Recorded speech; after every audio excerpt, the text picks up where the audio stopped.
Good stuff. Good stuff. What's up, dude? How's it going? What's up, bro? How you doing? Doing good, man. Dude, I'm so excited to do this. I've been meaning to do this for a minute now, and we finally got it done. So I'm pumped. I'm really pumped. Hell yeah, man. Yo, so what do you want to talk about? Because I'm down for anything. I got a list of questions for you, my man. But Oh, right here's on. the main thing. It's like, do we want to jump straight into the meat and potato? I know we want to talk about VHS. That's like the meat and potatoes, or do we go some appetizers first? What how do we feeling? I like the appetizers before the full meal, man. All right, I'm here for it. all right. Let's do it. Let's see what I have. All right, let's start with this, bro. I. What are your thoughts on Shelby Oaks?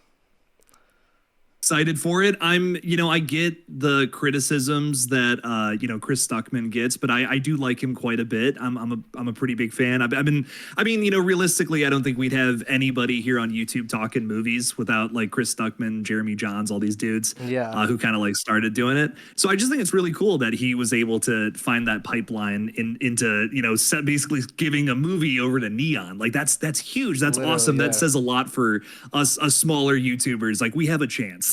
That's what so I. Yeah, whatever it is, I hope it rocks. I'm really rooting for it. I'm so glad you pointed out like two things. One, Jeremy Johns, because you're right. The two first movie reviews I ever followed was Chris Stuckman, Jeremy Johns.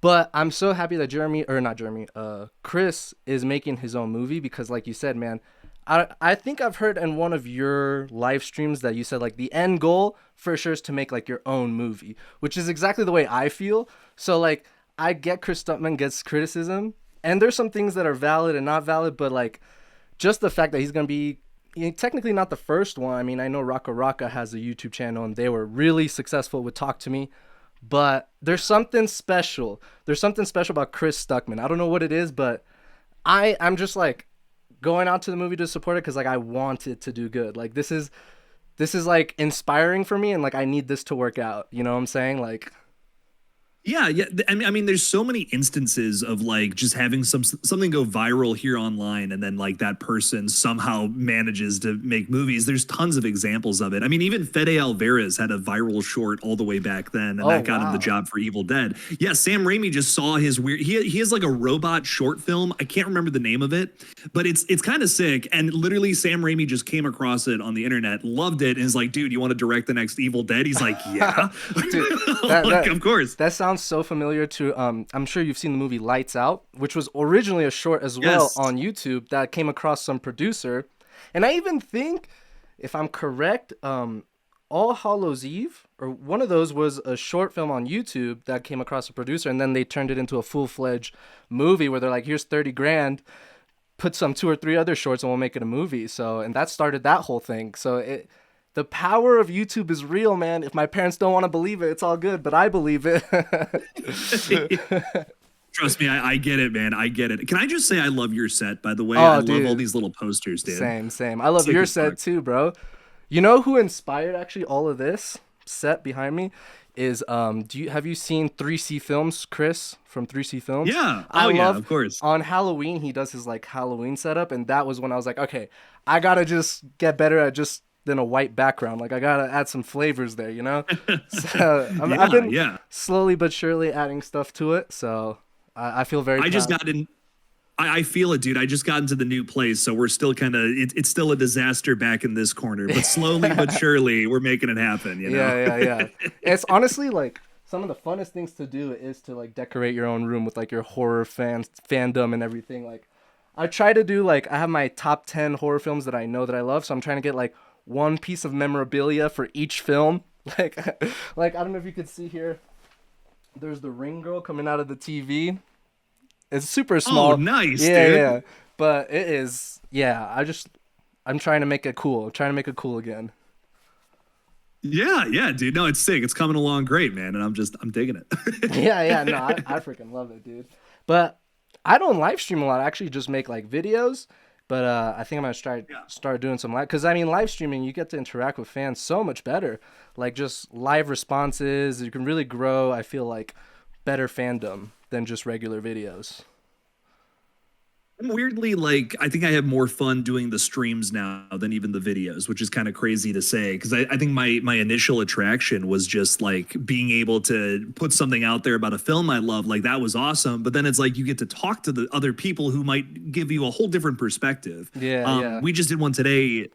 We just did one today on the Final Destination kills, and like it was just so cool to hear everybody else's take on it. And yeah, I think yeah. that's kind of part the community element's one of the biggest things that drives me to do this, I think. Yeah, no, definitely. And like you said, I mean, I don't know how, this is my first time doing anything like this, so I don't know how you do it. Like, I'm just doing it on Discord, and I asked my friend, like, what should I do? He was like, download Streamlabs. So I was doing all that stuff before this, and I was like, okay, sort of getting the hang of it. But what's awesome is that you don't have to, bro, editing, it kills me sometimes. Like, I'll spend hours and hours, and I'll just be like, bro, how is this shit not done yet? Like, what the fuck? Like, this is not making sense. Like, I'm crazy right now. So being able to just post it must feel very relieving. It's nice. It's nice to just get something out there that's still, quality in some way. It's just different. It's not. It's a different form Yeah. of entertainment than what would be like just a video, which is nice. Now, before we'll get into the good stuff, but I do want to ask you one question based off the Shelby Oaks before we turn the page on that. Do you have let's say your YouTube channel fucking blows up, you get millions of dollars, you got the money to make your own movie. Do you have an idea? Do you know more or less what, because I saw you did Chicken Man and the other one, the promotion. I saw both of those. So are you going to build off one of those or you got a completely new idea? Well, we're looking to do a low budget feature sometime soon. I'm not 100% sure how we're gonna do it quite yet, but we have an idea for something that we want to try to get into. But if I had unlimited money, like if I could just make whatever I wanted right now, I would do it like a Chicken Man feature. But Okay. I'm saving it down the line because that one I need money for. Yeah. So like real big boy budget kind of thing. you're thinking slasher, right? Subgenre type. Yeah, like supernatural slasher. It would be Okay. kind of like a little bit of a mix of both. Gotcha. Well, I want you to do this, and I will support as much as I can. I if I could do one for me, my like favorite of favorites. I love creature features. I love like fucking Predator, Alien, like The Thing. Like these are movies I grew up on. Like these is just like I'm obsessed with it. So, but I know like obviously. Oh, before I sidetrack or anything, but you've seen Deadstream, correct? Oh, absolutely, yes. So after watching Deadstream, that's another example of like, dude, that guy's my North Star. He wrote it, directed it, starred in it. Like everything was made super low budget, ended up on Shudder, and it was actually pretty damn good movie. I was like, dude, if he can do it, we can all do it. Like we just gotta get creative and find a way to do it. You really just have to use your resources to make whatever movie you can. I follow this guy, Joel Haver, here on YouTube. I don't know. I'm sure you've heard of him. He's got a pretty big following, but if you haven't, he's just like, he makes like feature films, like these insane ideas for Yeah. like no money. Like, I mean, like he had a whole movie one time where it's like him stranded on an island and it's like, he shot it all in his apartment. And you're like, how do you even do that? What? Like, what? That's crazy.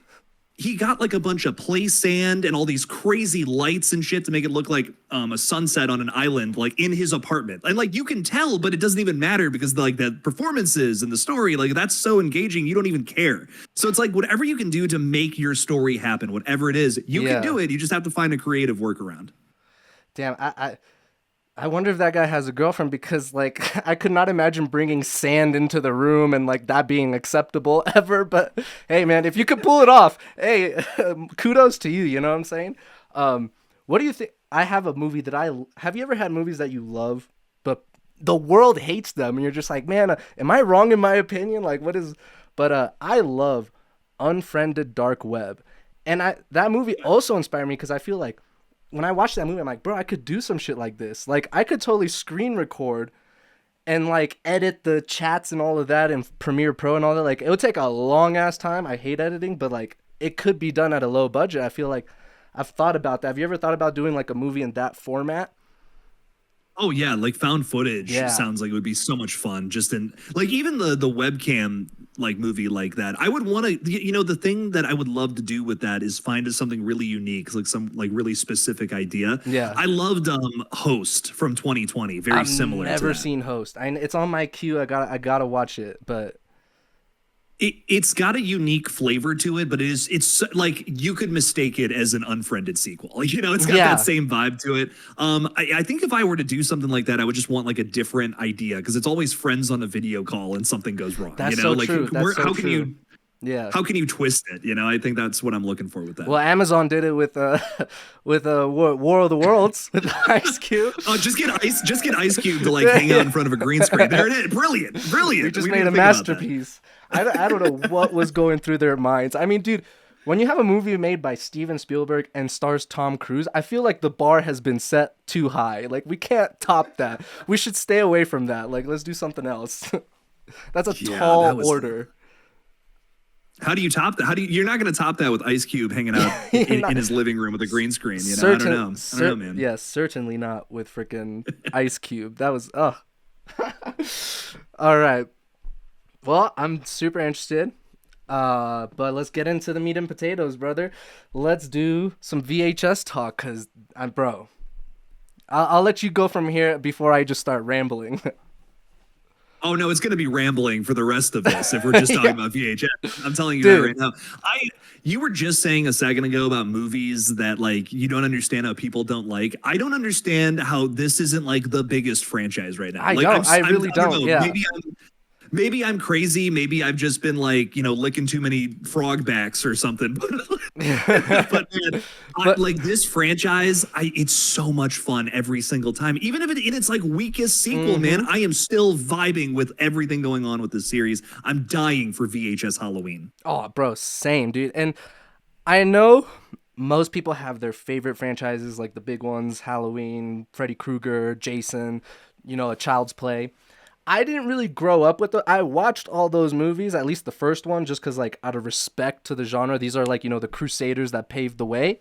But, man, dude, my favorite horror franchise of all time, it's VHS, bro.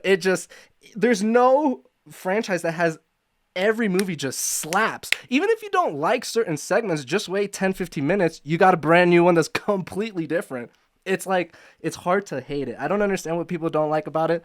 But for me, like, especially the first one, because I love creature features, and I guess it's not a creature, but the girl with, like, the split open, when I saw that, bro, my friend showed it to me at his house at a sleepover, I ran out the room. There's no other horror movie that made me run out the room. That scene and he paused it because I ran out the room, he paused it right at the scene where she's, like, at the camera, and I came back, I'm like, bro, what are you doing, dude? Like, what? Get that out of here.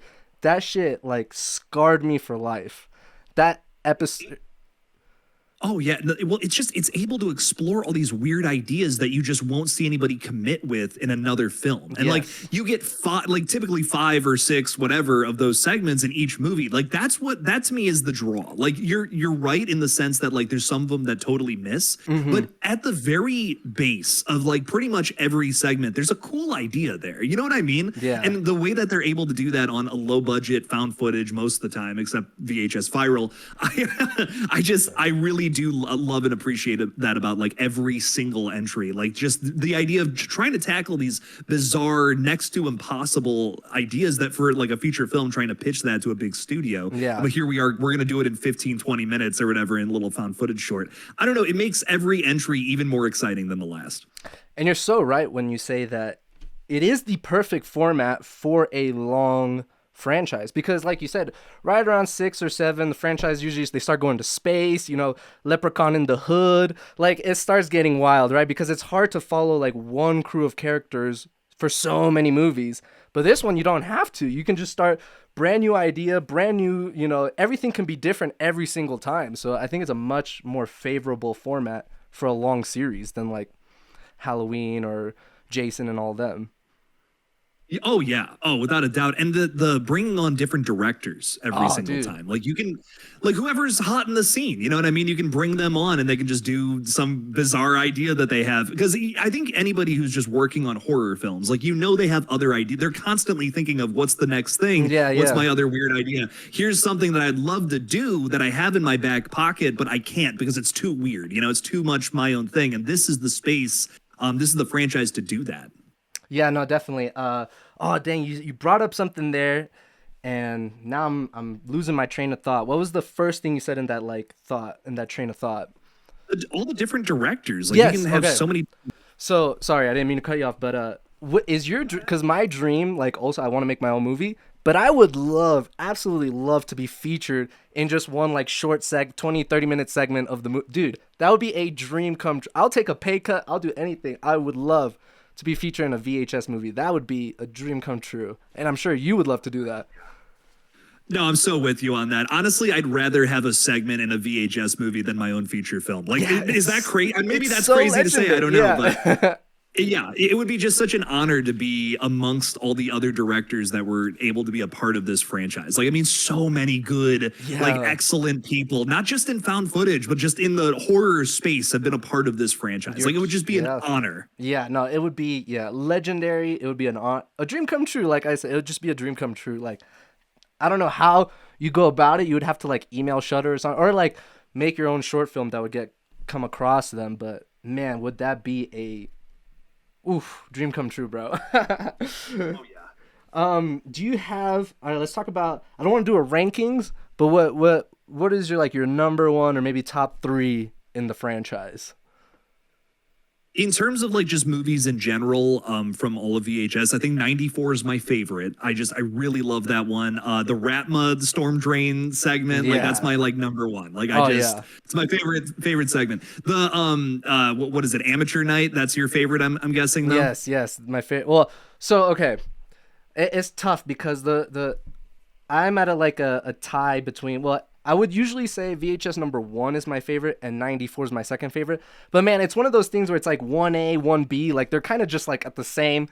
The first one obviously had the most impact because I was like 10 or 11 watching it. So seeing that, I probably should not have seen that image at that age. So it's in my brain forever. Whereas like 94, I was more like 21 years old. So I was a little bit older. But 94 is just to me when the VHS franchise truly comes into its like full potential.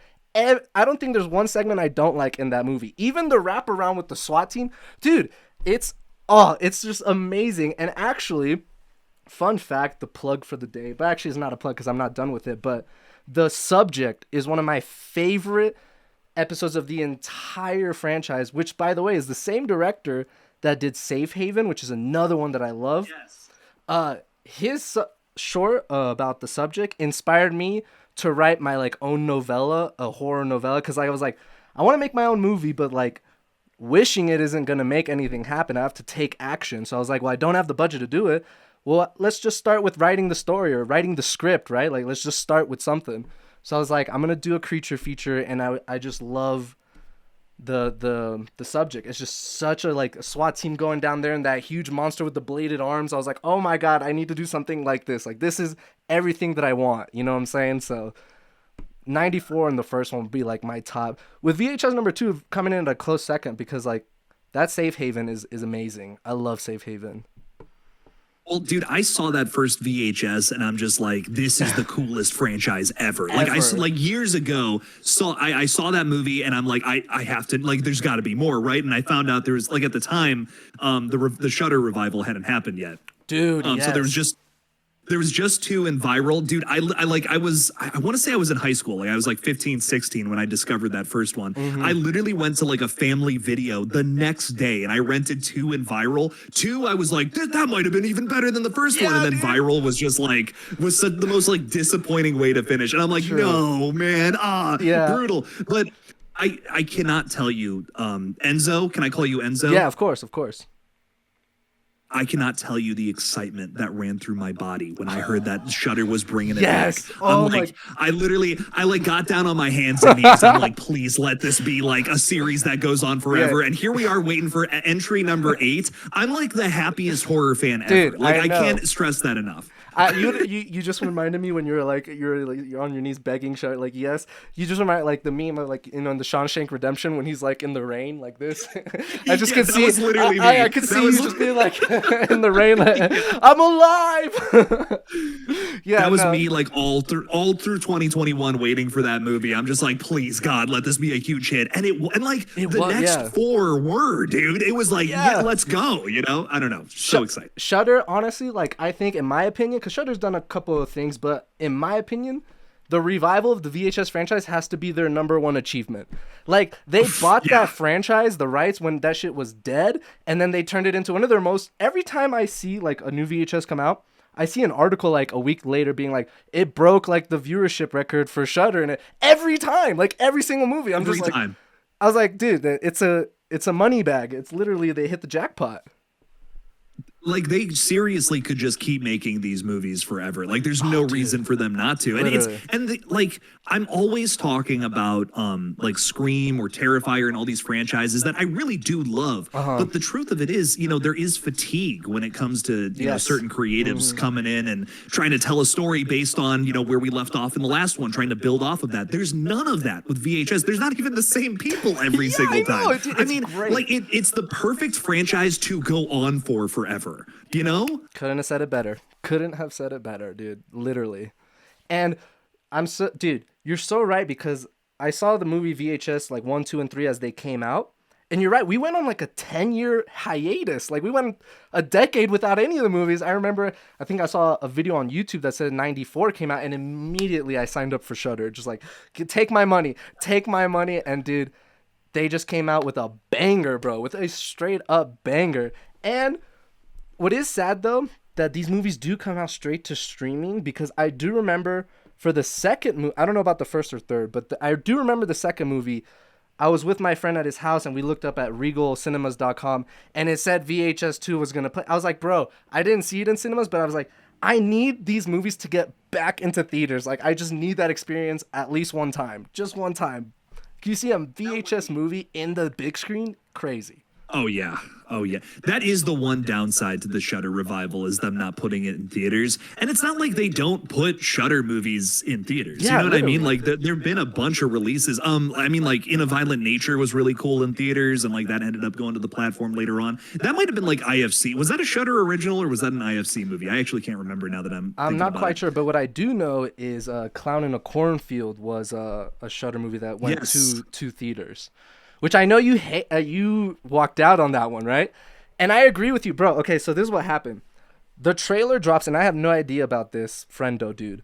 And the trailer had me so hyped. And maybe it's because I'm coming off like the highs of Terrifier, and about like, I feel like this could be not as good as Terrifier, but like a fun watch. So what I did was I bought the book, but I didn't I watched the movie, and I agree with it, but I was like, dude, this movie sucks ass. Like, what did I just watch? And then I was like, dude, I was so bad, because I was like, I spent the money on the book and the movie was terrible. I was like, well, I might as well read it. It's a short book. I read it, bro. The book, and I know that's like the cliche thing to say, and I don't want to be that guy because I don't read that much, but like, the book was so much better, bro. I was like, why did you?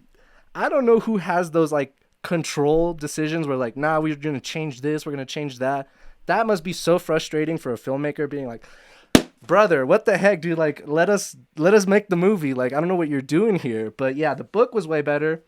And I will say, after reading the book and rewatching the movie on Shudder, I don't say I like it, but I will say I had a little bit more of appreciation for it, because like seeing the characters come to life was kind of cool. I thought the casting was good, but yeah, ultimately they failed. I'm gonna have to read the book, because I just like I kind of went into it with not like high expectations, but people were hyping up that story. Like, they were like, dude, the story's so good. I don't know if the movie's gonna like perfectly adapt that or whatever. But the story itself was such like pretty groundbreaking that I'm sure the movie's gonna be decent. So I went in kind of thinking like, okay, this might be a new slasher icon. That would be really cool. And like, even if it's kind of like that first Terrifier movie where the story's not necessarily there, but there is something kind of really memorable. Like, I mean, Art the Clown's performance in Terrifier, say what you want about the plot, but he's magnetic, right? Like, you're like, I have to see what else happens with this clown moving forward into a franchise. I felt like there might have been something like that there, but for me personally, that with that movie, it just wasn't really there. But I think I'm gonna have to sit down and read that book.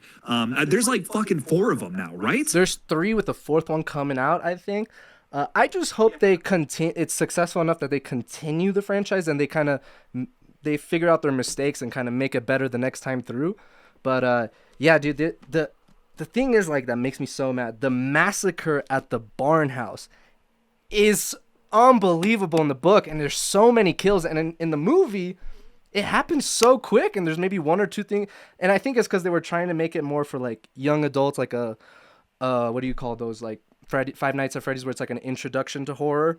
You don't go straight gateway horror. Yeah, so I feel like they fucked up on that. Like if they would have gone full on like the massacre scene at the barn house with the crossbow, bro, it is so good. It's so I was just like page turner, and they just take it out in the movie. So I was like, well, that's kind of stupid, but it is what it is. Okay, well, I'm getting because of you. I'm buying the book and I'm reading this. Ah, Adam Caesar, you can thank me. No, but yeah. Oh, and before we turn the page on VHS, I want to be a fanboy for a second, and I want to shout out one of your videos. My favorite video of yours on your channel is the review of not the VHS movie, but the VHS Snapchat series. Bro, first of all, I saw that like on my Snapchat like when I was in high school, but I never had the interest to look at it. And then I saw you post that video, and I'm like, I'm obsessed with VHS, so let me watch it. And bro, there's no other video on the internet. I mean, prove me wrong, but I have not found another single soul on this planet that has reviewed those Snapchat. So, dude, that's like one of your videos on your channel. I rewatch. Like when I'm bored, I'm just like, bro, I'm just gonna toss on Killjoy Jake's VHS, dude. The one where you showed the one where it's like an alien. I was like, bro, that's pretty fucking good for a Snapchat. Like I was like really impressed. But yeah, that's a banger video on your page. If you guys haven't seen it, check that one out because I love that video. That really means a lot to me, dude. Thank you so much. Yeah. That was such a fun video to do because I'm also just so obsessed with VHS. Like if I could make my channel only about one franchise, my Scream fans are gonna hate this, but it would be VHS. I'm obsessed. Yes. It's such an interesting series. So you know I've been glazing it this whole time, but those Snapchat shorts, I remember like I saw them a long time ago, and just again before the Shudder revival, I'm just craving more VHS, and I hear they're doing like Snapchat story segment. Yeah. I'm like, what the hell even is this gonna be? And I barely remember them, but I'm like, I have to do a video about that. I got to go back and revisit some of those. And you're right. The one is pretty good. The rest of them are, whatever. But there's that one segment about the alien that's like, really good. That was cool. And it came out of nowhere. You're just like, what? I didn't expect this to be such a good quality, like at a Snapchat thing. So yeah, I will thank you for that video, because even if it's not a ton of views, I will go back and I'll make sure I'll watch the ads so you get the AdSense, bro. That video bangs. I love that video.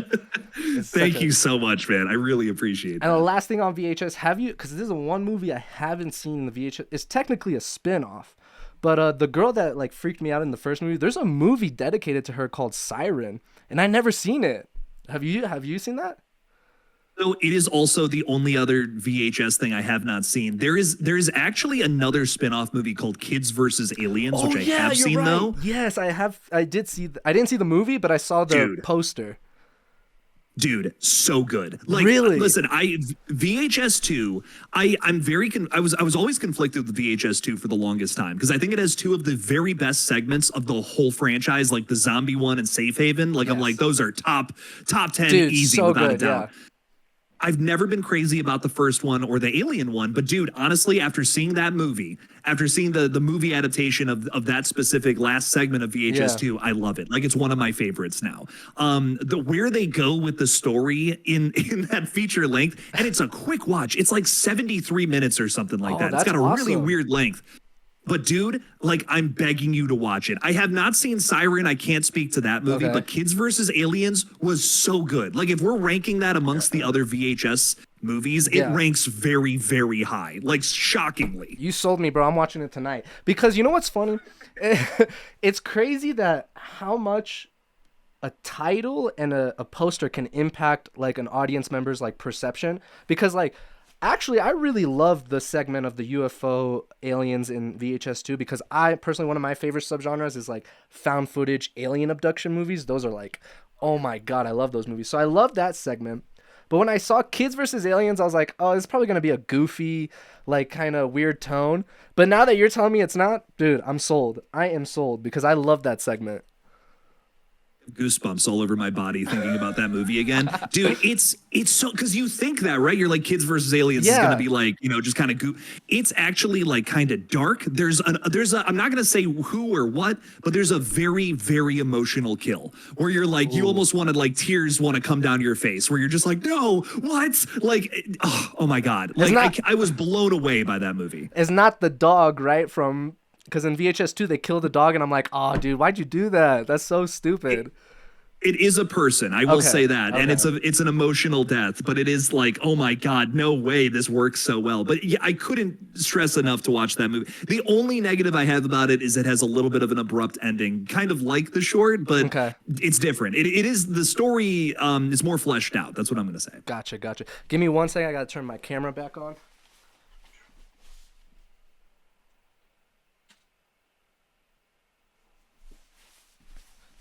No, yeah, but I'm sold on that now. I'm glad. And you know what? You said something that I want to point out.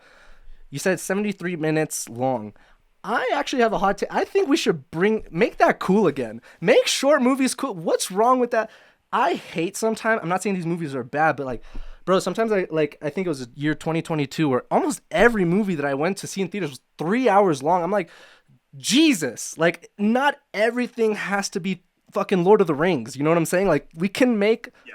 107 or a 70-minute movie and it's cool. Like I'm still willing to pay for that. It doesn't have to be long.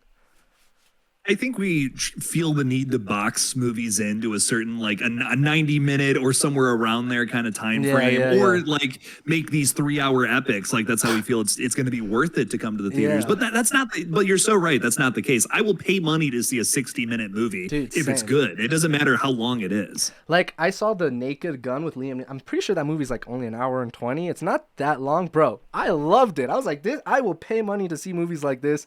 Quick, fun, in and out. That's great for me. I love it. Oh yeah, I still haven't seen that, and I'm bummed. I love the original Naked Guns, so That is I'm true. hyped to Yeah, see that one. cause like I like that you're now like on your Patreon. You're doing like different genre. Cause like that's something that I've like in my channel where I focus on horror, and I'm like, but there's still other movies that I would love to talk about. And I did a Superman review, and I put it on my channel, and it bombed, bro. I was like, damn, if I go out of my niche, like it will not do good at all. So I was like, damn, it sucked. But I think your idea is pretty good. Like, put them on Patreon if you're interested. If not, whatever. But yeah, I was like, dang, I cannot talk about other movies. That's so sad because there's so many other good movies. Well, I'm like a huge fan of like just adult animation too. Like not Oh, like wow. Family Guy and stuff like that, but more like South Park and like Oh, King of the Hill or whatever. South Park is I legendary. love. Yeah, I'm from right. Colorado, I, so South Park, like the guys, they're legends here. oh, no way. Okay, I didn't Yeah, know yeah, that. yeah. That's sick, dude. I just like you just can't really, yeah, when you do something too far out of your niche it's just not going to hit. But the thing is, like, I'll have people come into the chat and actually ask like my opinion on, what did you think of Superman, Fantastic Four, Yeah, the yeah. new episode of South Park, whatever. And I'm just like, that's what I should do for my Patreon, still get it out there somehow. I've tried making other channels, where I'm like I was Yeah. kind of talking about this other stuff, and it's just one person can't run more than like 2 YouTube channels without absolutely breaking their back. Yeah, yeah, it's literally. It's too much, man. It's just too much. But yeah, no, I'm glad you did your Superman review because I wanted to hear your thoughts on that. If you ever see Naked Gun, I'll still be on that Patreon waiting for that review. So I'll be one of the ones that will watch it because I love that movie. It was pretty good. There were some things that didn't hit for me, but overall, I think it was like a 80% pass versus 20% maybe didn't land.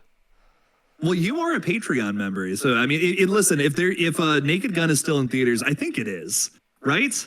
I'll go see. That'll be the next review. Yeah. I'll make it happen. You got to make it happen, dude. I love it. And you know who's my favorite? This was a surprise. My favorite person in that movie was Pamela Anderson. Out of nowhere, I was like, Oh, what? okay. She's awesome in this movie. I guess I haven't seen too much of her filmography. I've seen her in like, have you seen Borat? She appears in Borat. Yeah. She appears in Yeah. Scooby-Doo, the first live action movie. So like, my perception of Pamela Anderson never been like she's a good actress, but in this movie, I was like blown away. Like, wow, she's funny as hell, dude. This just works for her. So I recommend. My father saw it, and the only thing he told me was look out for the snowman, and I don't know what that means. I Oh, have no yeah, idea. But he said the snowman was his favorite part, and I'm just like, okay, snowman, here we go. Snowman, yeah. No, that movie.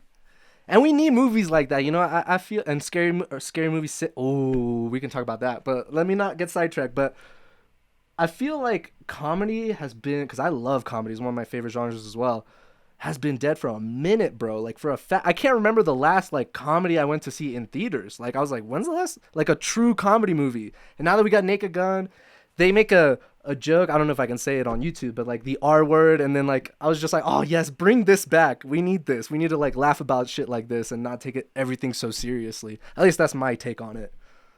Well, I think satire is a place to do stuff like that. You know what I mean? Like, Yeah. I don't think nobody actually wants to see punching down humor, but you can you can go to those places to make funny commentary on things happening outside of the world, and still it's still funny. It's not offensive. You know what I mean? Like you can do these things with it being satire, I guess is my point. And that's honestly that's why I love South Park so much, is because they go to these places where it's like, holy shit, is that a step too far? But it's like, no, because it actually it's Yeah. thoughtful and has like almost it's not just because it has a message, but it is also because it's fucking hilarious. Yeah. I love look, I love not just like comedy movies, but I love watching stand up as well. So it's like I'm not one of those guys where it's like, okay, maybe the joke doesn't land on me, but I'm not gonna be the guy like, cancel this person because they said this or that. It's like we're in this space where it's like, okay, they're making a joke, as long as it's not like blatantly like super disrespectful, but like if they're just trying some stuff out, I feel like let it slide. You don't have to pay them, you don't have to go to their shows if you don't want to support, but like going as far as like the cancel culture that we're in, I was like, bruh, we're gonna kill comedy and we can't laugh at anything. Like that's no fun either. I think like just the whole thing is starting to turn around though a little bit. Yeah. Like I feel like we're finally starting into a place where it's like, okay, we can see the difference between a joke and just like blatant Yeah. racism, misogyny, yeah. and all that shit. We know. I think we're starting to know the difference a little more as a society. Words can't come out of my mouth. Sorry. Well, I will say thank the heavens because I need some comedy in my life. I love like, dude, White Chicks is one of my favorite movies of all time. Like, dude, scary movie. And this is a hot, because I know you love Scream, and I have a hot take on Scream because I've seen the first movie. I watched it out of respect because it's not only is it a classic, but it's also a revolutionary. It's like saying Jaws or Jurassic Park for the other genres. Like this movie revolutionized horror. It was like the first meta film. So I respect it absolutely for what it has accomplished. The problem is I would never sit down to rewatch Scream because I would just rather watch Scary Movie. It's like the same movie, but just funnier. You know what I'm saying? So it's like whenever I sit down, I would just want to watch Scary Movie, which is one of my favorite films ever. So, but we wouldn't have Scary Movie without Scream. So we got to pay respects. Yeah. I mean, I think you might like the silliness of it rather Yeah. than like It's just some so of the more funny. horror elements.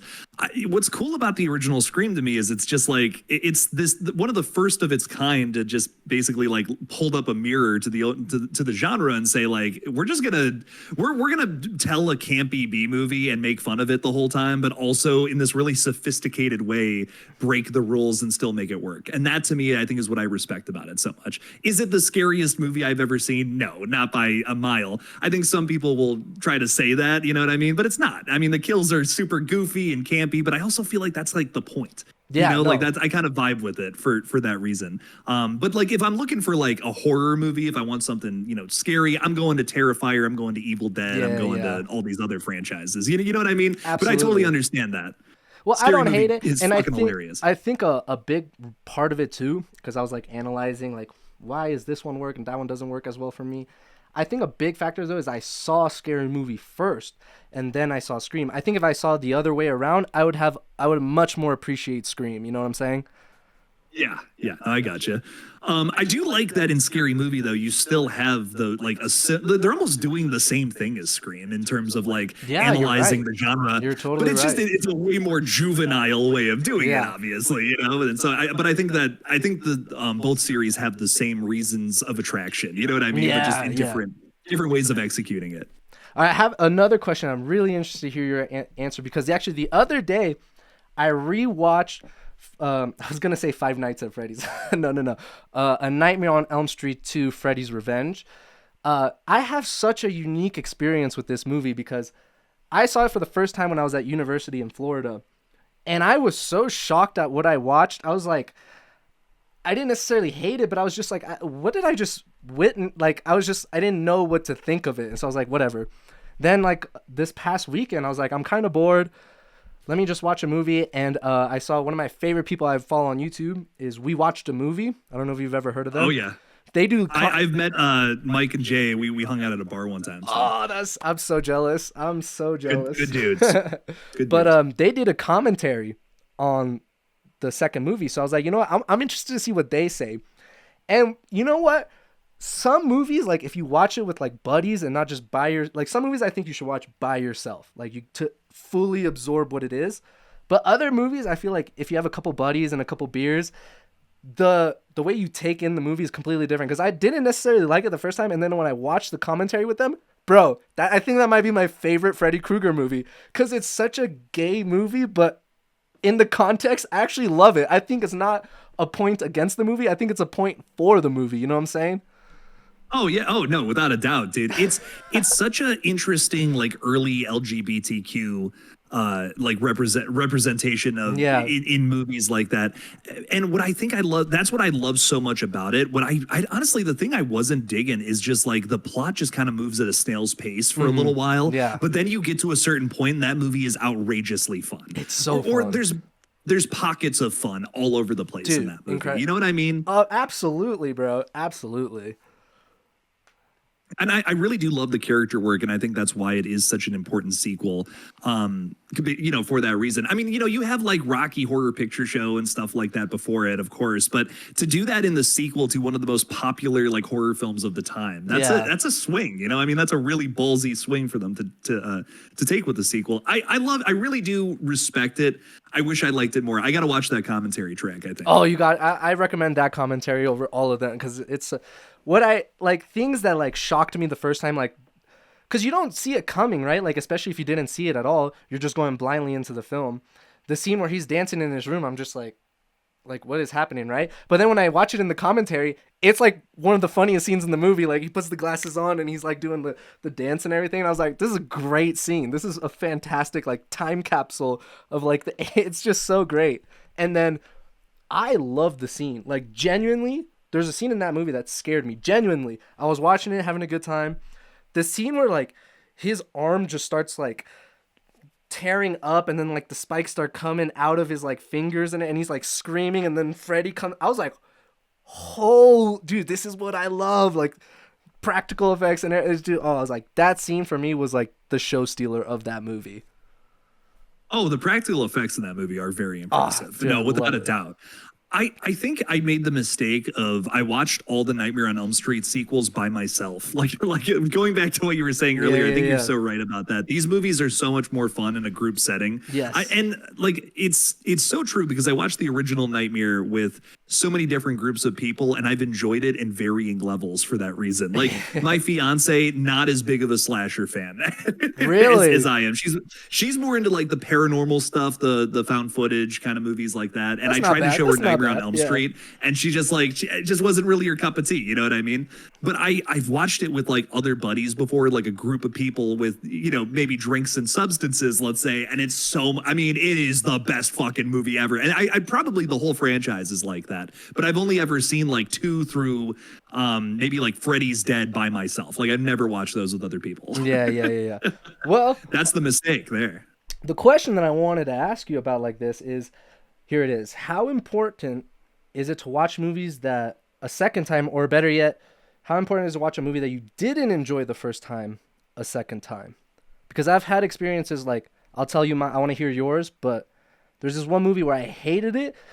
Then I watched it like a decade later, and it's my favorite horror movie of all time. So it's like, how is it like you got to watch it again in order to make sure you don't miss out on that experience? You know what I'm saying? Because like, if I never watched it again, I would have never enjoyed my favorite horror movie of all time. Yeah. No, you're so right. I have always said that you can't really say, I don't really consider me seeing a movie unless I've seen it 3 times. Oh, that's wow. kind of my rule of thumb. Okay. I've been doing reviews on my page for the longest time. Like, I go to the theater, I see a brand new movie, I come home, I write a script as fast as humanly possible and get something out. And I'm really trying to get away from that, because I think it's like, reviews like that, those are first impressions. That's all that is. That's all that's good for. When you see a movie like I've seen Long Legs 3 times now. Okay. And I just have such a bigger appreciation for so much of that movie now, knowing some of the things that were hidden. The first time I watched it, I didn't notice like half of this little Satan details in the background where he like the little, the little silhouette of the Satan. Yeah. I didn't notice half of those. This last time, I literally watched it Wednesday morning for a podcast I'm doing, and I just noticed so many more of those in such poignant places. It's not just there as like Easter egg, blink or you'll miss it. It's there like in poignant shots when it's important, when it comes into the story, when an evil element comes into the story, and I'm just like, wow. I'm someone who's not crazy about the twist and how it's presented, but I will say these little elements like that just add so many layers to it. And like, I get it a little more now. It's kind of one of those things. Yeah. So I think like just in terms of when it comes to reviewing a movie, when it comes towards understanding everything that a movie has to present, you really have to see it 3 times before you can really give a full-fledged review of your thoughts on it. So what you're saying is, before I talk to you next time and be super mad that you suggested Kids vs. Aliens, watch it 3 times and then no, I'm sure I'm gonna love it. 3 times and then we'll talk. Yeah, and then we'll talk. No, I'm sure I'll love it. But yeah, so the experience I had was with Blair Witch Project. So let me tell you this story because it's quite interesting. So the first horror movie I've ever watched in my life, and it was in theaters, Insidious. Bro, scarred me for life. I don't think that's the movie you should start your horror watching career with, because it is, especially at 10 years old, like it is just, oh my god, imagine not knowing what a jump scare is and then seeing the red face jump, which might be the greatest jump scare. Dude, I could not sleep in my room without the lights on for like a year, and I'm not like exaggerating, like this is not something cool, but like that old lady with the candle, no, that shit was in my room. I know she was in my room. So imagine watching that, and then like I was obsessed with horror movies. I was like, Mom, Dad, what's the best horror movie you watched growing up? And dude, unanimous around the table, all the adults were like, Blair Witch Project, Blair Witch Project. Oh my god, Blair Witch Project. So I was like, oh my god, everyone's saying this is like one of the greatest horror movies ever. It might be even scarier than Insidious. And then I watch it, and I was like 11 years old. I'm like, dude, this is fucking garbage. What the fuck do people... I was like, imagine going from Insidious where there's jump scares and monsters, and then in Blair Witch where there's literally no soundtrack. There's no sound effects at all. You're just like, what is this trash? So I finished the movie and I was like, that might be the worst movie I've ever seen. Then fast forward 10 years, I'm in college, and I think this is an important factor.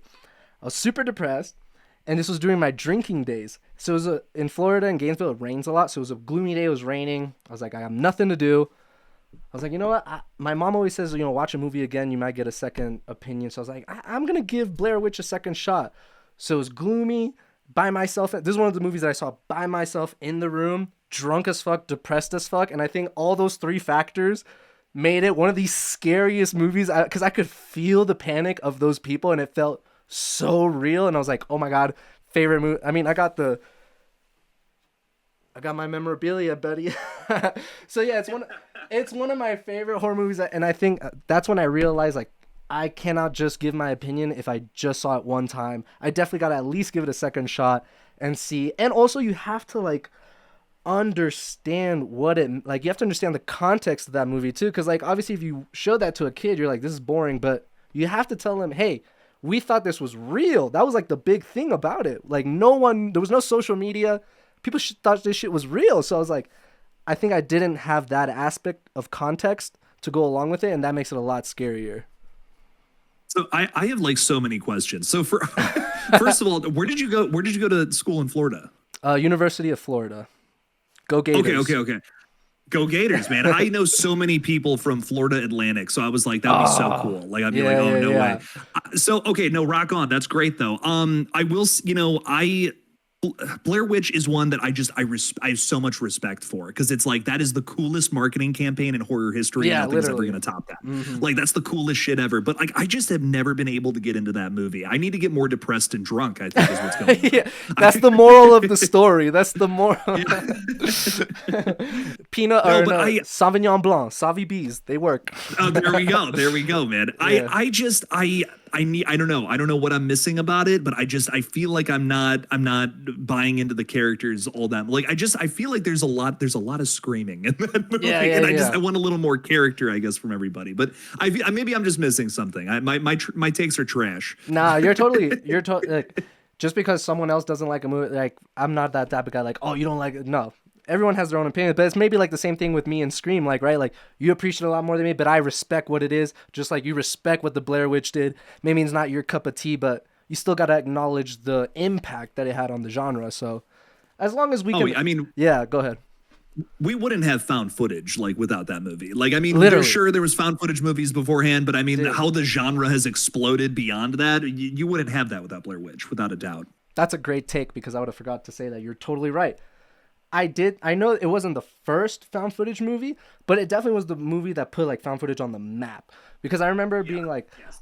Blair Witch is the first found footage movie, and someone was like, no, no, no, you're wrong. It's The Last Broadcast. And I was like, what the fuck is this movie? So I watched The Last Broadcast.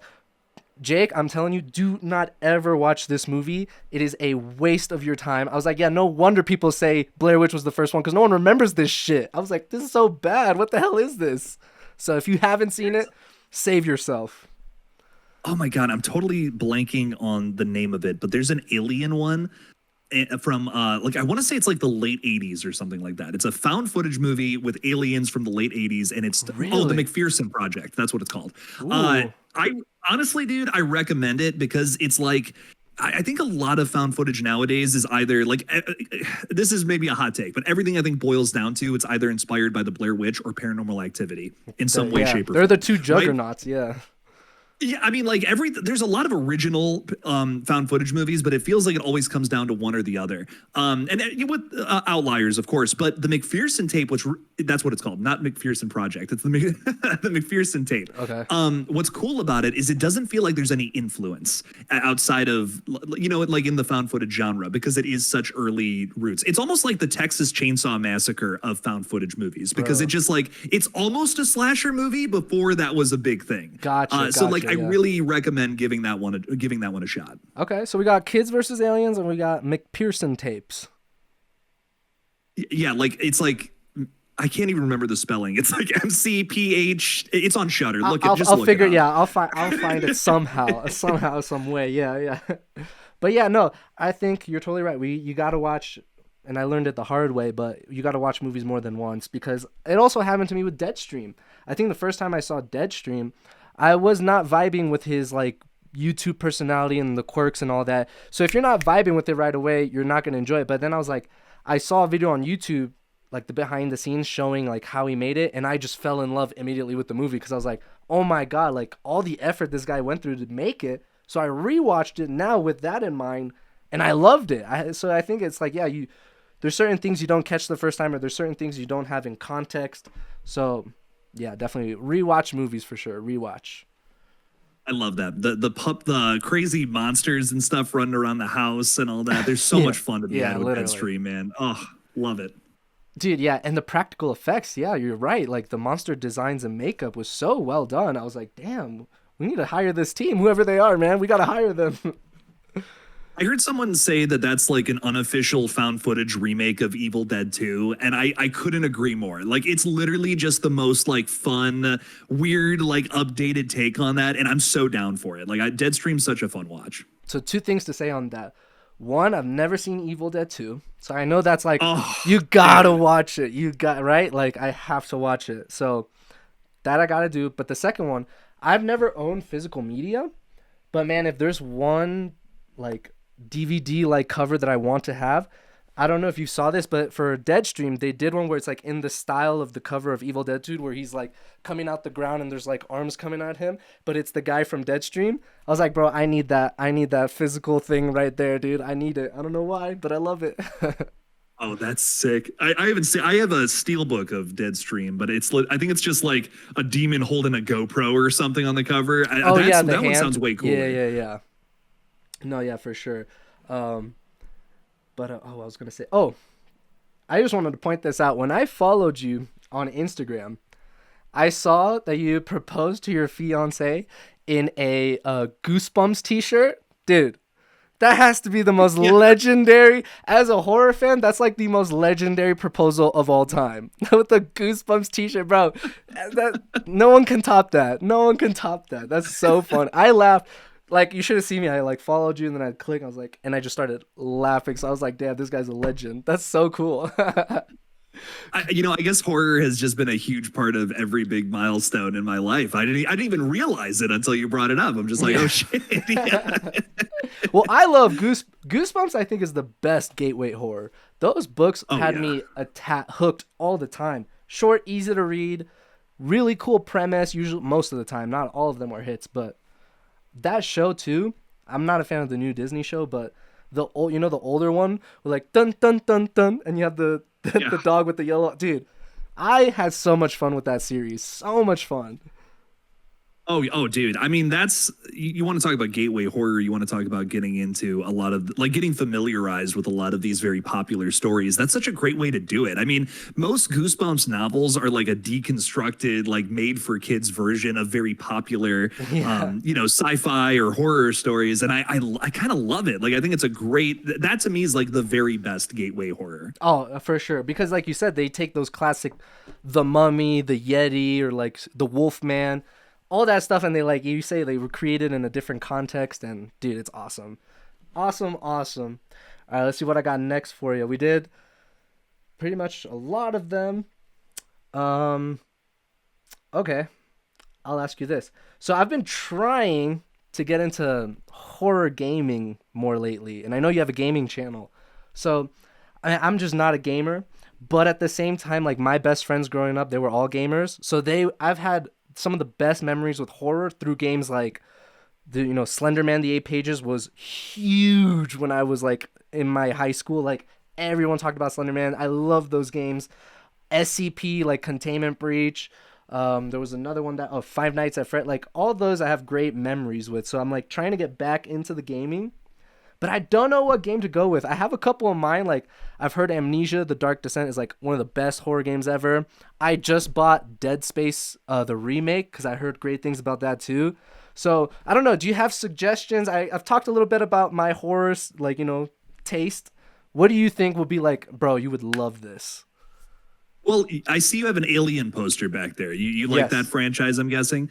I really strongly believe Alien Isolation is one of the very best horror games I've ever played, and like just one of the best entries in the Alien franchise, dude. Like it tells a really cool story about Ripley's daughter, which is sick. Like it kind of tells you what she was doing when Ellen Ripley is frozen in space. Essentially, it kind of tells you the story of her looking for her mother and what ends up happening with her. And it's sick as fuck. I mean, like I really couldn't recommend it enough. It's a very fun, like it's story mode, and you're kind of like running around. So it's almost like Resident Evil in space. I mean, I think that's the best way to explain it. If you played one of those games, I haven't. My best friend from University of Florida forced me, like literally against my will, forced me to download Silent Hill 2, the first one, because that's the game. Like he's like, this is the best horror game ever. I haven't been able to play it yet, but I agree with you with Alien Isolation. One, because I love the franchise, but dude, my phone, my YouTube is infested with like YouTube shorts of Alien Isolation where like they're hiding in the xenomorphs, and I'm like, dude, every time I watch one of those shorts, I'm just like, I need to get this game. So now that you've said it, I'm sold. I am sold. So I will play that game and I will tell you what I think.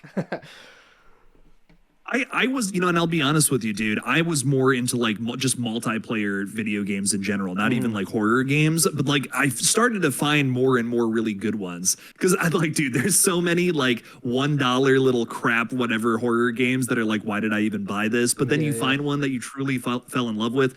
For me, that was The Last of Us. That game too that's another great recommendation. I think I like the story mode ones like the very best, but it seems like the multiplayer ones are the ones that do the best over on the other channel, which I don't mind. They're still fun to play. But a good story, like when a video game especially can tell a very good story, that's really impressive to me. So if you're kind of vibing with that, like you want a good story from a video game, Alien Isolation, Last of Us, those are great places to start, I feel. Hell yeah, because I agree with you. I'm not a fan of multiplayer, never have been. Like my favorite game growing up was Skyrim. I like open world stuff. I like just like being in my own, like just exploring shit.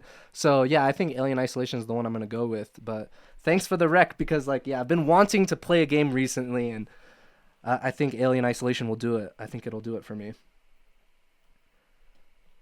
All right, let's talk about while we get to the end here. Your most anticipated movies for the rest of this year because goddamn, we got a lot coming out. There is a lot coming out, man. A lot of good coming out too.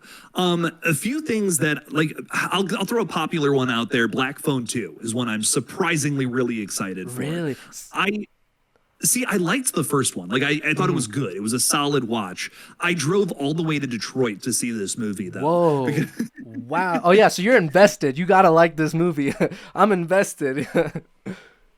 So I got a screener from Blumhouse, and I'm in Cleveland, and they're like the closest screening is Detroit, and I'm like, fuck it, 2.5 hours, let's do it. I don't care. I drove out, I saw this movie, and I think because of the drive, I didn't love it the first time I watched it. But just like what we were saying, you got to see a movie multiple times. Yes. I've seen this movie like 3 or 4 times now, and I really do love it. I think it's a very good watch. I think the sequel could be better though, and that's why I'm really excited for it. It looks like they're turning the grabber into the new Freddy Krueger, and it feels like you're filling a void that's been there for so long, and I think that's why I'm gonna love Black Phone 2. There's been such a want for a new Freddy Krueger film, and this could be that. This could be that, like what In a Violent Nature was to Friday the 13th. Yes, you know what I mean? Maybe it's not the exact same thing, but it almost like scratches the itch. Yes. So I'm really hoping that this movie is that. I think that's why, in terms of mainstream stuff, that's probably the thing I'm the most excited for. But a little more underground, little weirder shit here. There's a new Return of the Living Dead coming out. That's a Christmas movie this December. I haven't heard about this. Dude, no one's talking about it. There was a trailer that dropped last December, like that long ago. Wow. They teased it a year in advance. Look it up. It's Tarman. He's frozen and he's dragging a Christmas tree across a graveyard. That's all it is. What? Like, it's super just like, yeah, it's really like atmospheric and doesn't really tell you anything about the story except it's Return of the Living Dead, but Christmas time. And it feels like it's going back to like the first 2 movies rather than like whatever the other sequels got into, which I like. Those to me are just so special. I don't really care about the other sequels. They're fine. Some people like Return of the Living Dead 3, but to me, those first 2 movies are like, they're just really special zombie flicks. And I don't know. I'm really hyped up to see that one. Dude, I cannot believe, because I follow literally all the people, all the forums, I have not heard a single thing about this. This is crazy because that's a big name, Return of the Living Dead. That's not like some random project. That's a big one. Yeah, dude. Yeah, when you have a chance, definitely go and just look up that trailer. It must have dropped 9 months ago or something like that, and it's sick, man. It seems like it's got a really fun vibe to it, and I just can't wait to see what this one's all about.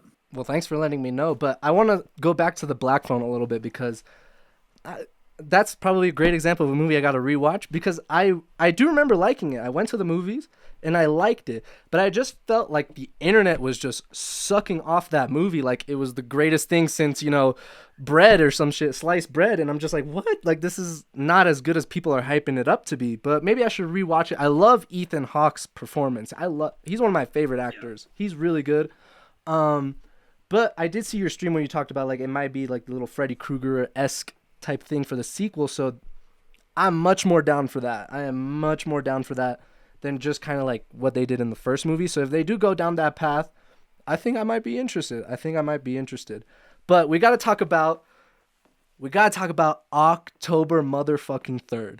This might be the best day of my life for horror. We got Shelby Oaks, which I'm so excited to see, VHS Halloween, and Good Boy. Bro, I am excited for Good Boy because I love when we were talking about like, oh, that's a big swing with Freddy's Revenge. Like, I feel like this is a big swing too. Like, putting a dog as the protagonist, even if it sucks as a movie, I always prefer someone taking a risk and failing miserably than just doing a remake of something and just kind of like rehashing something that's already proven to be successful. I'm so interested in Good Boy.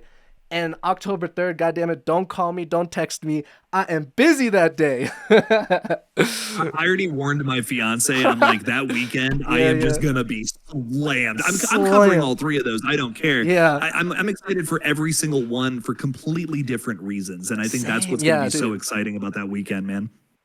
Dude, I don't know. Well, I know definitely which one I'm most excited for. Definitely VHS. We agree there 100%. It's But just I like Shelby Oaks' hype as a YouTuber. I'm just like I have to support. Like I might I see it a know, couple yeah. times that weekend. Oh, You me know, like too. Me too. I'm just really excited to see what he's done with that. And you're so right about Good Boy too. Like I'm like name another movie that's done this. I can't. Like that has me like just if you can throw a concept like that at me, I'm gonna see it. I don't Oh, care dude, what it is. Like literally. I'm a cat person, but I'm so down. Like I'm so down to see that movie. You know what I mean? I'm sold. I'm invested already. Plus, like we've seen picture of the dog, and he's so cute. He's so cute. So I was He's like, so cute. I gotta go see the movie. Like he can't die. I'm so glad you put that video. He's not gonna die, because, dude, I'm telling you, in VHS 2 when they kill the puppy, I'm just like, dude, the short was great up until like that moment. I was just like, why'd you do that? Let the dog. That's how they end the movie too. It's like the most heartbreaking shit. Yeah, It's like it's God like, damn. God damn, really, dude? Why? It leaves you on like a sour taste, and you're like, I don't like that. Yeah. But yeah, I'm glad that Good Boy. I'm so interested. But what else we got? I know there's the Black Phone 2 coming out. But isn't Hell House coming out soon? Like this weekend or something? That is out right now. Oh, it's out you right said you were now? in Colorado. Yeah, you're in Colorado. Is that what you said? Yes. Yeah, so I don't think it's playing in my area. Like I've tried to find a screening of this and like I have to drive like at least 2 hours. So I can't find it anywhere by me. I'm like by a big city too. Nothing. Like I can't find anything. But look and see if there's a showing of it. I haven't heard great reviews, but it's part of Hell House, and I we gotta really like that franchise. So I'm gonna see it at some point for sure.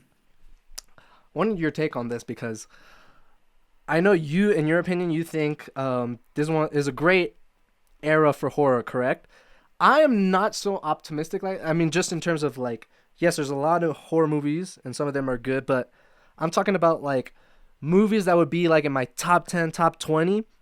I've only had like 3 movies in the 2020s that like have achieved that status. VHS 94, which was 2021.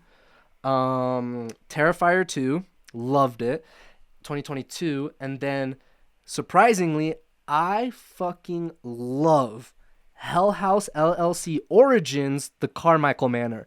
That movie, oh, it's everything I want in a movie, dude. I think I hyped that movie a little bit too much because I don't think people have the same love for it as I do. I think it's a top 10, top 20 horror movie. Dude, there's scenes of horror in broad daylight in that movie. To me, that's awesome. There's very rarely, everyone uses the dark to their advantage, which obviously, but when you can do, like, that's why you said you love the zombie one in VHS 2, because that was GoPro broad daylight. Dude, I love when people can make horror in broad daylight. That is super cool to me. And I just think the movie from start to finish is a fun found footage movie. I love it. That is easily my favorite Hell House sequel, easily, like without a doubt. That was the best. That was a big surprise, honestly, Yeah, because it I was. wasn't as crazy about Hell House 2 and 3. Like I definitely didn't hate them, but I just didn't love them as much as the first one. And then I saw Carmichael Manor, and I'm like, oh shit, Yeah, okay, so you know, good. this is my jam. This feels like the original again. And you would say you like that one better than the original, huh? Yes, and I like the original a lot, but that Hell House LLC, the Carmichael Manor, that's one I will rewatch multiple times. Where I feel like maybe I'll rewatch Hell House one more time and the other ones won't. But like the Carmichael Manor, that's the one that I'll replay over and over. I like the second one.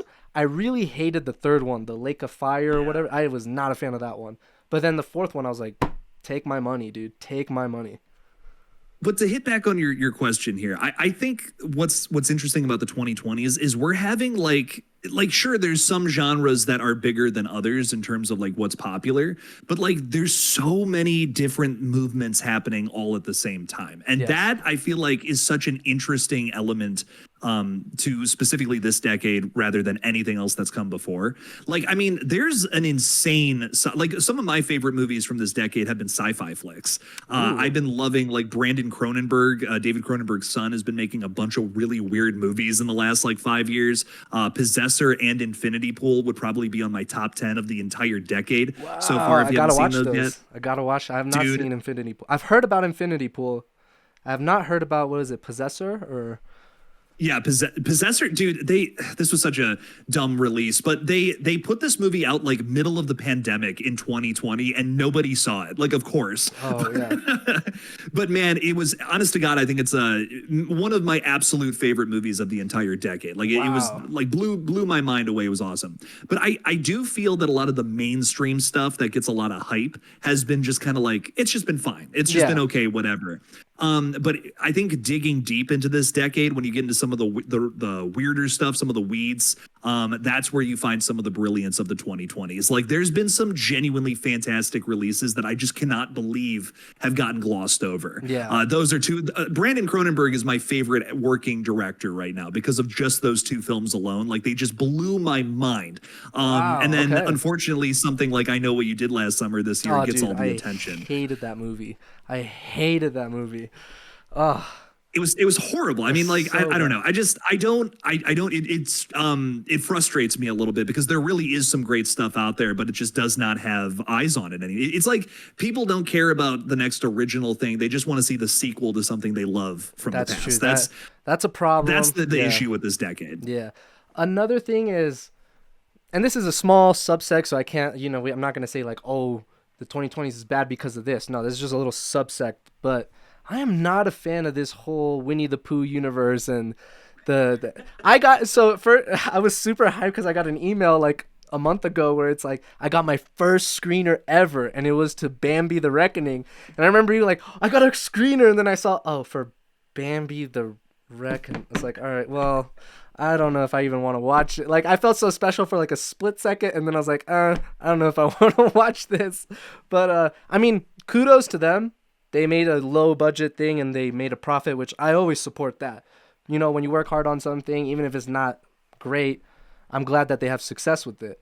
But I don't know, it's just not my cup of tea, not my cup of tea. I think the only one well, the one that I've really loved, the one that I think is just kind of like an impressive campy slasher is Winnie the Pooh Blood and Honey 2. Yeah, I saw I that don't know in if you theaters. watched that one. I saw it in theaters.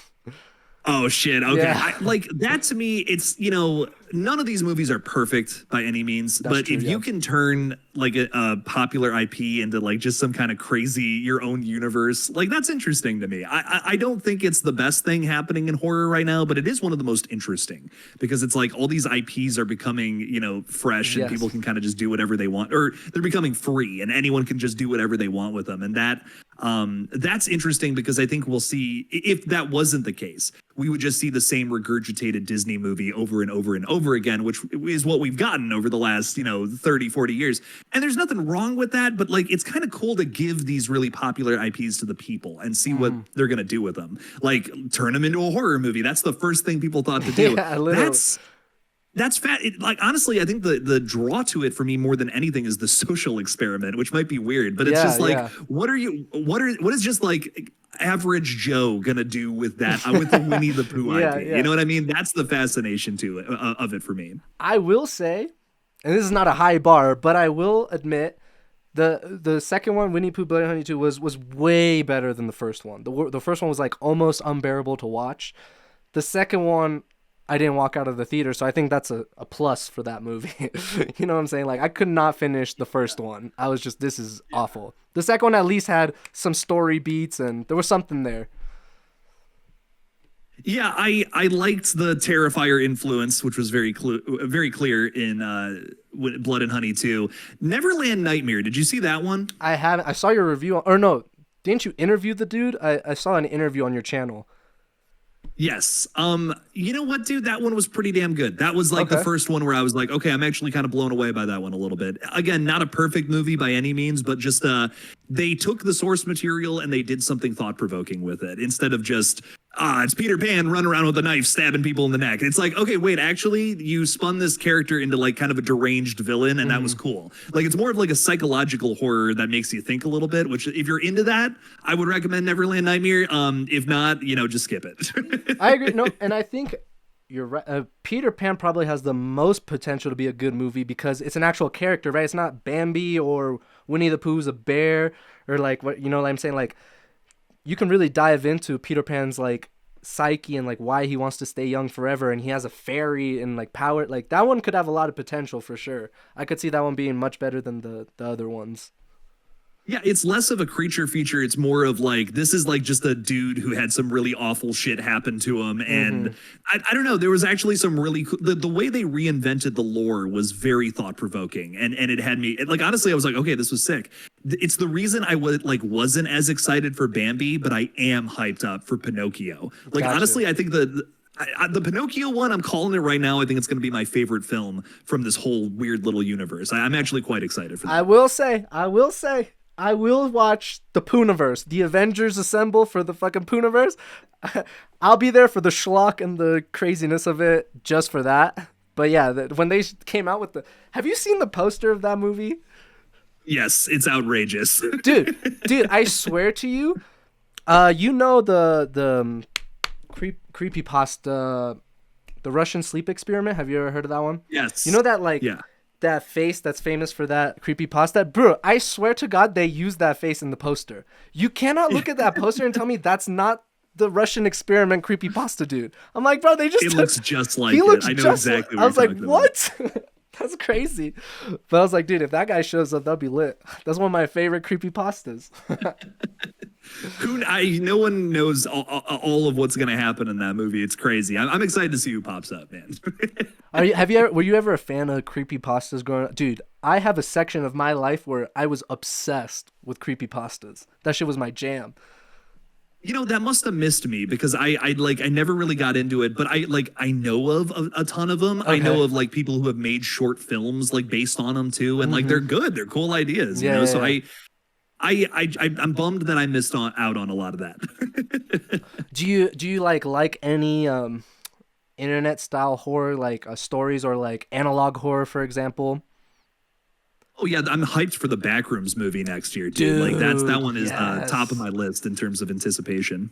I totally forgot about that. You're right, dude. The back room, dude. I wonder what they're gonna do with that. That is probably one of the most intriguing concept slash premise that you can use for a film. I mean, there's so many possibilities. You could do endless things.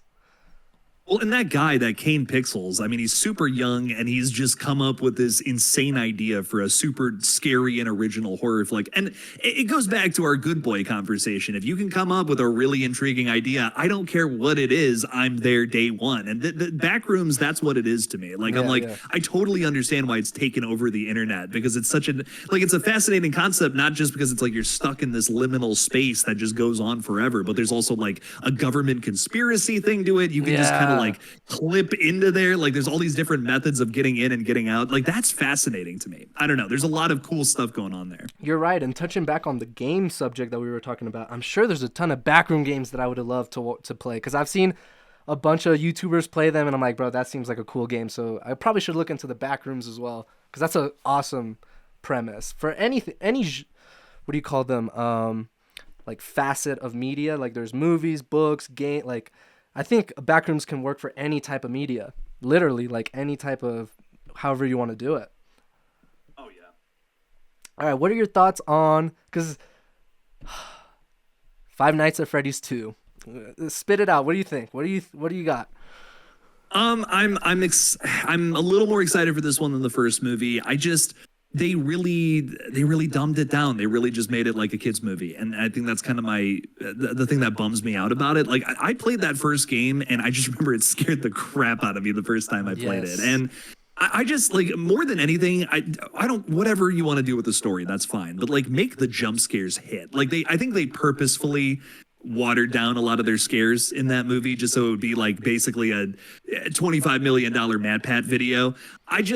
Man, give me a movie with some good jump scares. Do it. I don't even care if it's Matthew Lillard and Skeet Ulrich pretending to be ghost faces again in this movie, which is what it seems to be Yeah. doing. Just give me I want some crazy shit jumping out and popping in my face. You know, that's all I want. I totally agree, man. Like, look, I know specifically the movies and times in my life that I've been like at a certain level of excitement. And FNAF, the first one, was one of those where like I remember playing the game too with my friends and being terrified. And I was like, they're gonna make a movie. I was like, and Matthew Lillard, that was another thing that Matthew Lillard was coming back, but also Josh Hutcherson. Growing up, I watched Bridge to Terabithia, Zathura. I love Josh Hutcherson, and I haven't seen him in a minute. And so when I saw him in the trailer, I was like, that day one, don't talk to me. I'm going to like the premiere of this movie. Like I was thinking about buying posters and everything, and thank God I didn't, because when I got out of that movie, I was like, wow, that was trash. That was not good. Not that it was bad, like trash, but there's so much potential with Five Nights at Freddy's. Like that game is terrifying, and you could totally make it into like not a gateway horror, like a total banger of a horror film. And I just totally agree they dropped the ball on that one. This one, I think they'll up it. I mean, I'm always gonna go to the FNAF movies because I'm a FNAF fan, but I do really, really hope they learn from their mistakes, because it was like the highest grossing Blumhouse movie, if I'm correct, right? Like, bro, capitalize on that. Don't fall into this trend of like the gateway horror. Like, make it slap. You know what I'm saying? Make it slap. I hope they do. I just, if I'm Jason Blum and I see that movie made so much money like that, it's like, who cares about the reviews? Let's just double down on the same thing. I guess that's what I'm worried about. I hope not, and I hope they found a way to just, like, honest to God, I can't stress it enough. I don't care what they do with the story at this point. They have to make a sequel to that film. Yeah. The story, I'm not banking on it being anything special, but just put some actual jump scares in there. Have Freddy Fazbear jump out in my face a few times, and scare the daylights out of me. That's all I want. That's as long as they can switch that up for this next time, I'll be happy. I'll enjoy it. Isn't it a bummer that studios only look at like the profit margins? They don't look at the reviews. It's such a bummer to me, because yeah, you're right. Like, there are bad movies that make a lot of money, and that's not a great incentive for us, because like they're just gonna keep making those bad movies. It's like, no. I wish they would have someone in that department. That's why they're making a Minecraft too. You know what I mean? They're gonna make 5 of those movies before it's all over. Literally, some things are just review proof, because like the IP is so big, like you're gonna have people come out to see it. That's why, honestly, I feel like that's why horror movies have been so good lately, because there's less horror fans than there are like superhero movie fans, or just like bigger genres. Essentially, horror has to be good for people to show up. Yeah. Well. Oh, I totally forgot to bring this up. I didn't have it on my list of questions, but we were talking about Longlegs and how you watched it a second time and everything. Longlegs, to me, has one of the greatest trailers of all time of a horror movie. Especially the second half of that trailer, when the music starts like picking up, I was like, oh my God, like that. It was one of those movies where it was like that level of excitement was there.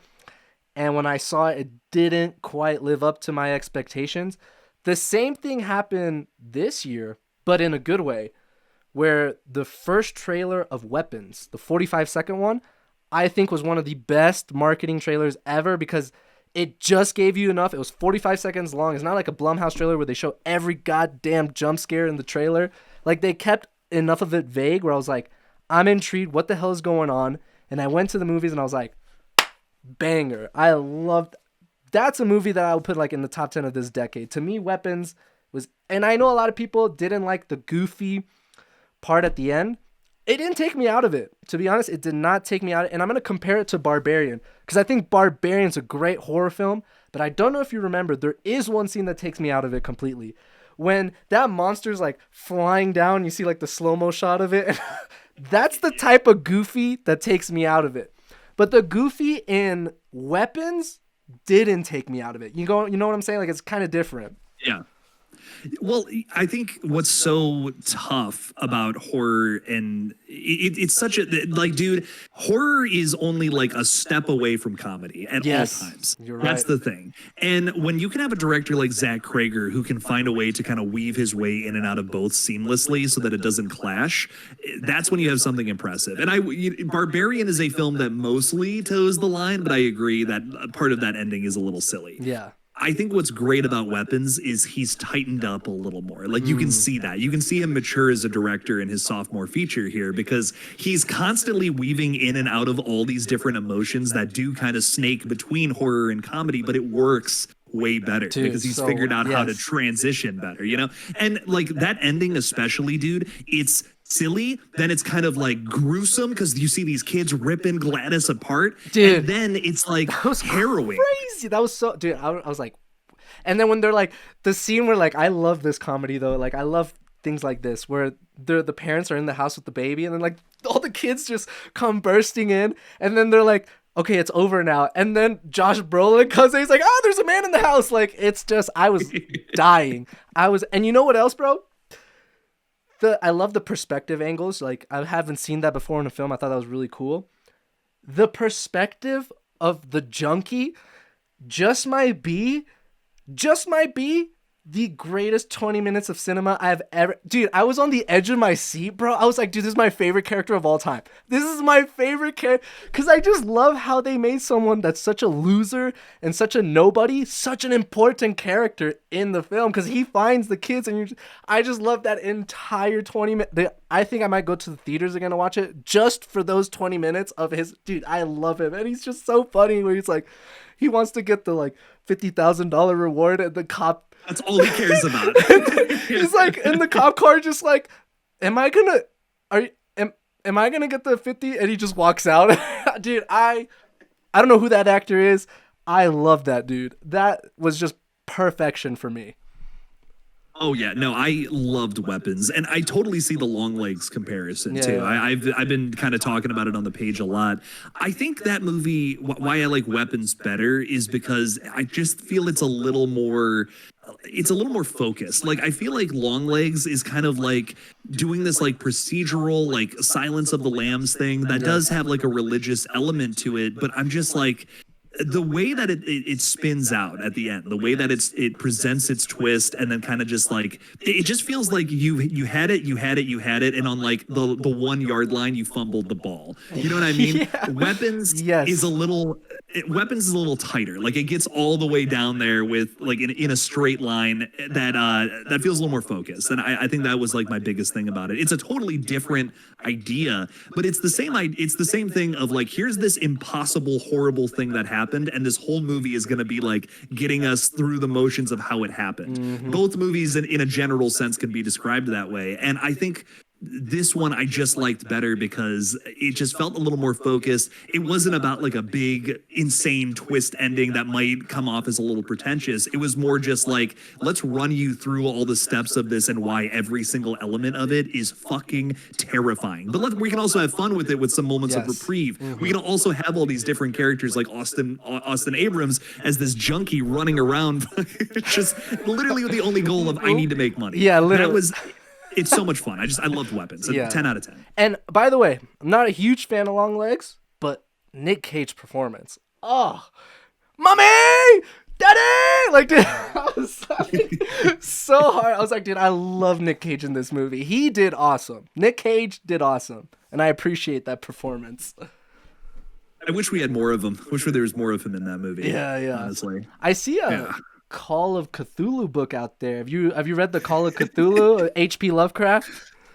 Well, I've read the Dr. Seuss version of it that's sitting right there. Oh, it's a Dr. Seuss version? Wait, hang on. I'm getting it. Yeah, get it. I want to see it. Funny, dude. Okay, so like, hold up. It's legit. Like they do the whole story, but in Dr. Seuss. Yeah. Like picture, like it's like a picture book and it rhymes and all that. Oh yeah, this is probably the best shot right here. Cthulhu awoke. Dude, this is the best. This was like $20, and I'm like, that's the best thing I have on my set. Like it cracks me up. It's ridiculous. But like, it's not just a prop. Like it really is the whole story. Like that they made in a Dr. Seuss book. Like his style and. Oh my god, yeah, that looks like a Dr. Seuss character. That literally looks like a Dr. Seuss character. Like it's a children's book, but it's the story of Call of Cthulhu. Like it's like, oh my god, that's actually kind of sick. So I don't know. I just really always love that. You might have to send me that version because I bought H.P. Lovecraft's like all his tales of horror in one book, buddy. Dude, the language that he writes, dude, it takes me like I read Dagon, which is 5 pages long. It took me like an hour to finish that story, and dude. I have to like read a page, reread it, look up words. I even used ChatGPT once. I like wrote it out and just like spit this back out in like 6th grade level, dude. I cannot get, because I love his stories. Like once I read it, I'm like, that was awesome. But like going through I'm reading At the Mountains of Madness right now. One of the hardest reads I've ever done in my life. I'm just like, this is not English to me. So I might need that. I might need that Dr. Seuss version because I need the pictures. Dumb it down for me. I hate to say it, but that's half the reason I bought this. I've tried to read H.P. Lovecraft a few times, and yeah, it just feels like you're reading another language, and it's like, oh my god. But there's some good stuff in there, man. I mean, there's some genuinely great stories from him that without that modern sci-fi, who knows what it would look like? I mean, that's how big of an influence this guy has. Yep. But yeah, without a doubt, man. All right, Jake, I'm gonna start a closing tradition on this, where I'm gonna ask you to pick a number. And it's going to be a random question that you got to ask as our closing statement. And before we do that, I got to say thank you for coming on. I've had a blast talking with you. You are just as cool as you are in your videos. Thank you so much. I would love to do this again, maybe in like October, some future time, talk about all the movies that we saw, reconnect. But let's do this closing tradition. All right. Pick 3, 5, or 9. Pick whichever number you'd like. You know what? I'm feeling 9. 9? Okay. If you could be part of the cast in any horror film, which one would you choose, and how would your character die? I hate to sound so like this is easy. Terrifier 2, I just want Art the Clown to kill me. So, like, if I have to die in something, I want it to be drawn out and ridiculous. Like, an Art the Clown, I know would do that. Yes, you're not wrong. I would... See, I'm wearing it right now, Terrifier, but I don't know if I would want to go out that gruesomely, because he goes hard in the paint. Like, hard in the paint. I think I'd have to go my favorite movie of all time, Predator. I would love to go in like a... If I'm gonna go out, I'm gonna go out with a bang. Like let's fight the Yayunta and just go out with a bang. You know what I'm saying? Like take the mask off. Like the Arnold scene, dude. That would be the way I'd go out. That's such a great number one choice. Like that's such an excellent movie. I can't believe we didn't even talk about this. Just like I know we're closing this, but like literally 2 seconds here. I can Are you keep just going. loving everything happening in that franchise? I don't want to take any of your time or anything, but I can keep going. I love this conversation. Literally, like, just are you vibing with all the new Predator stuff? Like, I'm just curious. Well, I loved. I did a review on it too. Predator, Killer of Killers, the cartoon. Because at first I was like, a cartoon, like we're bringing it down to a cartoon. But when I saw it, you know what I love? I'm a huge fan of anthologies, and I thought that format worked perfectly for, like, the samurai one was so good, dude. I love that one. Like, it was so good. Oh, yeah. And can't wait for Predator Badlands because I think they're setting up AVP, which, dude, you're going to see me fanboy like a little kid again because that was one of my That's another movie a lot of people hate on that movie. The second one sucks, but the first one, I still think it's a fun movie, dude. I love that movie. Oh yeah. Oh, big time. Big time, man.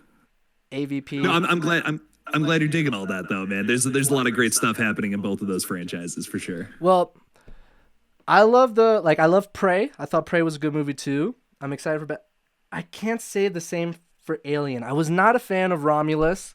I mean, it was shot beautifully and there were some great scenes, but man, some of the fan service in that movie really took me out of it. Like that scene where he's like, what was it like? Get away from her, you bit, dude. That completely took me out of it. What I did like was the face huggers. I thought the face huggers had a lot more of a role than usual, but I wasn't a fan of that. And I started Alien Earth, and my God, I could not finish the first episode. I was like, I did not like the kids in the adult bot. I was just, I don't know. So, but Alien is always one of my favorite horror movies of all time, and the second one is great too. I actually have a hot take. I love Resurrection. I know it's a terrible movie, but it's so fun. I mean, I love everything in that movie. It's one of those guilty pleasures. I'll call it a guilty pleasure. It has so many great, just so many great cast members too. I think that's another big draw to it. I mean, everybody who was popular in that time period's in that movie, and which is crazy. Did you know that the scene where she throws the basketball, like she actually did that in real life and took like so many... Dude, when you have time, just do this. Please do this. I will watch Kids vs. Aliens and the McPherson. Do this one thing. It's a little clip. Do you know Elvis the Alien by any chance on YouTube? Oh, I that name sounds really familiar. I feel like I've seen that Yeah, yeah, before. yeah. So look up Elvis the Alien, his Alien video, and he talks about the moment, and they show the clip of the director. Bro, it's the fun because he's like, I don't know if he's gay or not, but the way he sound, it was so funny where he's like, "Oh my god, she wants to do it herself. It's gonna take 200 takes." Like it was the funniest thing, and the fact that she did it just makes it all the better. Like it's just such a great movie moment if you know the context behind it. Yeah, yeah. I'm now I want to watch that movie again. That's a good one. You should, dude. It's maybe bad, but I'll tell you what, from start to finish, it's entertaining. It's entertaining for me. Oh yeah, Yeah, yeah, yeah. yeah. There's a lot to enjoy.